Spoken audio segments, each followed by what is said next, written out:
ரொம்ப நாள் கழிச்சு ஒரு சீமந்தத்துக்காக ரெடி ஆனேங்க. அது உங்க கூட ஷேர் பண்றேன். ஃபர்ஸ்ட்டு கண்ணுக்கு லென்ஸ் வச்சாச்சு. அதுக்கப்புறம் தான் கண்ணு பிரகாசமா தெரியும். அதுக்கப்புறமா லிப்ஸுக்கு கோகோனட் ஆயில் போட்டாச்சு.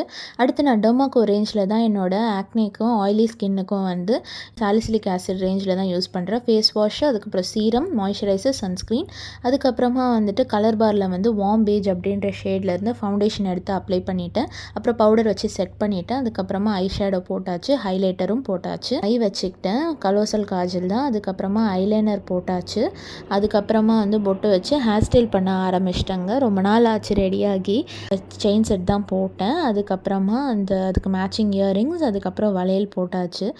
குழந்தை வந்ததுக்கப்புறமா நம்ம ரெடி ஆகிறதே பெரிய கதையாக இருக்குதுங்க. செல்ஃப் கேருன்றதே சுத்தமாக மறந்து போச்சுங்க. அப்புறம் சந்தனம் வச்சுட்டு குங்குமம் வச்சாச்சு. லிப்ஸ்டிக் போட்டுட்டேன். போகிற வழியில் பூ வாங்கி வச்சுட்டு கிளம்பிட்டு get ready with me videos எல்லாம் போடுறது உங்களுக்கு ரொம்ப பிடிச்சிருந்துச்சு. லைக் அண்ட் சப்ஸ்கிரைப் பண்ணி சப்போர்ட் பண்ணிவிடுங்க. நெக்ஸ்ட் வீடியோ பார்க்கலாம்.